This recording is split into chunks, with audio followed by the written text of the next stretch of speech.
Ladies and gentlemen, welcome back to the channel, and today we have a lot of Black Ops 4 news and information to go over. So earlier this afternoon, GameInformer posted a new episode of their podcast, and the guest this time around was none other than Treyarch's own David Vonderhaar. The podcast was about 45 minutes long, there's a link to it down there in the description, and in there David answered a lot of questions about Black Ops 4 and Blackout, so here in this video I'm going to attempt to give you guys 45 minutes worth of information in one short bite-sized video. To make this go as quickly as possible, I'm basically just going to be throwing rapid fire news at you guys, and let's kick things off here today by talking about the big announcements and the big reveals for the Blackout game mode. So David Vonderhaar has confirmed that so far they have 175 different event plans for Blackout, both big and small. One example of a small one would be the Blightfather that we saw during the beta. GameInformer asked him about the loot that the Blightfather dropped because in no way was it actually worth all the hassle, to which David Vonderhaar replied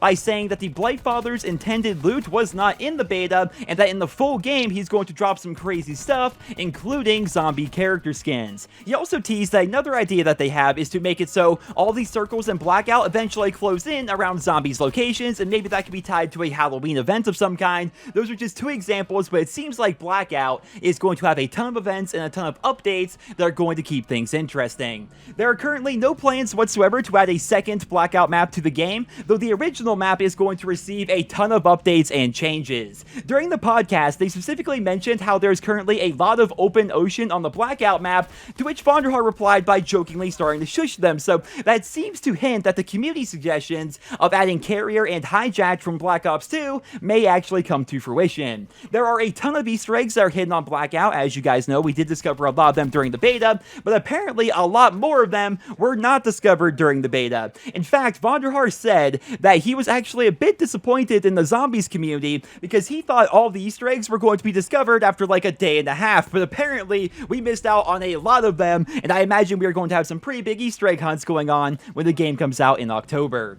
As of right now, Treyarch has not committed to having 100 players in Blackout for launch. They think they can get there, and Von's personal dream is to have 115 players, but they are going to take things slow and make sure there isn't going to be a big hit on gameplay or a big hit on performance. They are still working on armor and still fine-tuning it, but they have no plans whatsoever to remove tier 3 armor from the game. They are still working on kill cams, they are still being optimized, and they have a lot of hurdles ahead of them, but their goal is to make it so they show enemy health, enemy armor, and the enemy's loadout during the kill cams. They have no plans to nerf 9-bangs, muzzle flash is not going to be changed, friendly fire is not going to be disabled at launch, and they are not going to be making it so we can automatically pick up ammo by simply running over it. Blackout itself is going to have 80 total levels for us to progress through, and along the way we are going to get a lot of rewards like skins and possibly some other things. Vonderhaar did say that there is going to be a massive reward for hitting level 80, so hopefully that carries over into the multiplayer as well, and they plan to have Master Prestige rewards right from the very get.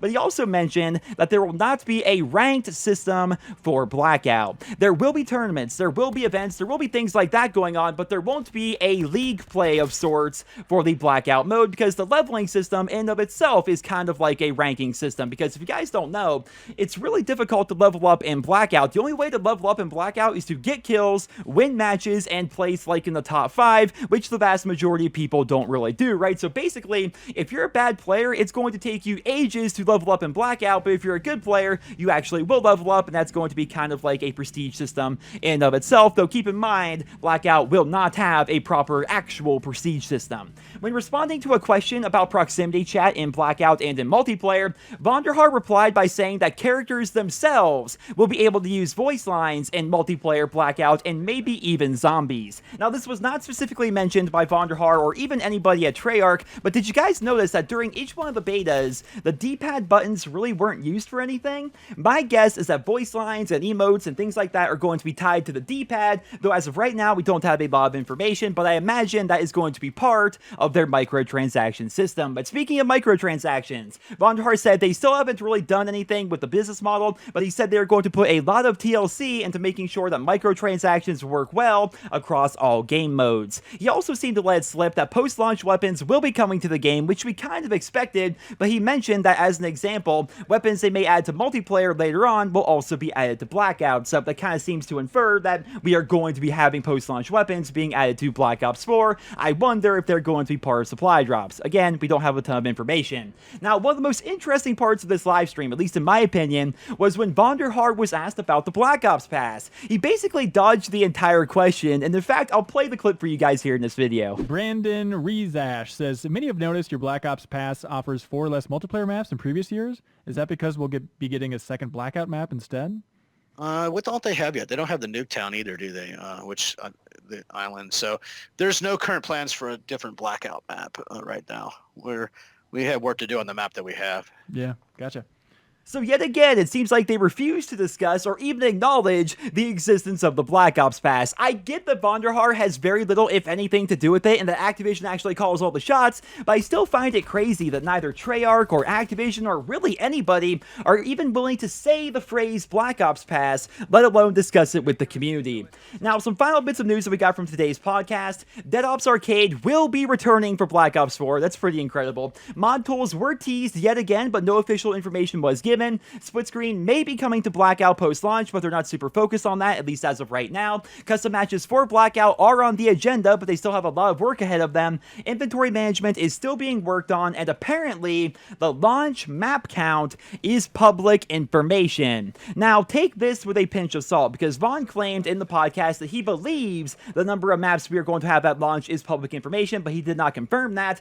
And as of right now, what we know based on pre-launch material and the betas and stuff like that, Black Ops 4 is going to have Contraband, Seaside, Gridlock, Payload, Arsenal, Frequency, Hacienda, Firing Range, Jungle, Slums, and Summit. That gives us a total of 11 maps at launch. Those are all the maps that have been confirmed that they've actually revealed to us, and I guess 11 maps is up from 9 that we saw back during COD World War II, but keep in mind that 4 of those 11 maps are remakes. Treyarch has said time and time again that Black Ops 4 is going to have the deepest and most expansive multiplayer in COD history, but having 11 maps at launch, with nearly half of them being remakes, almost seems to contradict that statement, right?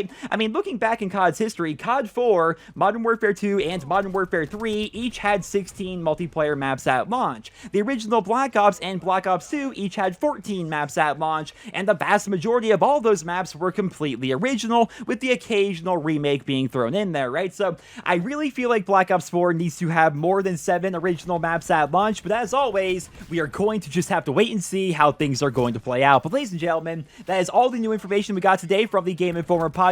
Once again, link to that down there in the description. And I would like to wrap up this video by giving you guys 2 more bits of news in regards to Black Ops 4. The first bit of news is actually incredible. So as you guys know, they are going to be continuing the exclusivity deal between Activision and Sony, which means when it comes to Black Ops 4, PS4 fans are going to get access to all of the game's content before Xbox and PC fans. We're talking event content and DLC content and Black Ops Pass content. They will still get all that stuff before fans on the Xbox One and the PC, but this time around, it's going to be a little bit different because PS4 fans are only going to get access to that content 7 days before the rest of the community, as compared to the 30 days that we've seen in years past. So obviously, it's not a perfect situation. The best way to handle this, of course, would be to give everybody all the content at the same time, but if there has to be a deal in place, I think we can all agree that 7 days is much better than 30. Hopefully, things are going to play out better this year as compared to COD World War II, where they would give PS4 fans